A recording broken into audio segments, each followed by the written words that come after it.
দেখুন, আমি অন্য কোনো দলের বিষয়ে কিছু বলবো না। আমি বাংলার উন্নয়ন চাই। বাংলায় বেকার যাতে কাজ পায়, সরকারি চাকরি যেগুলো ফাঁকা আছে সেগুলো পায়, বাংলার বেকার যাতে স্বনির্ভর হতে পারে, আমি এগুলোই চাই।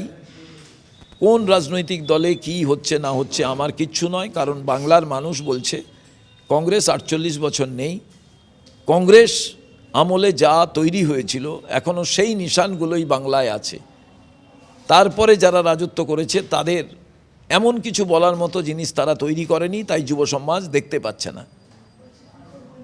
যারা নতুন ভোটার হয়েছে তারা রাস্তাঘাটে কোথাও এই চিহ্ন তারা পাচ্ছেন না যে কংগ্রেস বাদে অন্য কেউ কিছু তৈরি করেছে, কংগ্রেস বাদে অন্য কেউ যুবকদের জন্য ভেবেছে, যুবকদের স্থায়ী কর্মসংস্থানের কথা আলোচনায় রেখেছে। সেই ক্ষেত্রে আমার একমাত্র এখন শুধুই দাবি এবং বাংলার মানুষের কাছে প্রতিশ্রুতি, আগামী দিনে যে গৌরব বাংলায় ছিল সেই হিত গৌরবকে ফিরিয়ে আনা এবং শিল্পনগরী এই বাংলা হিসাবে তুলে ধরা।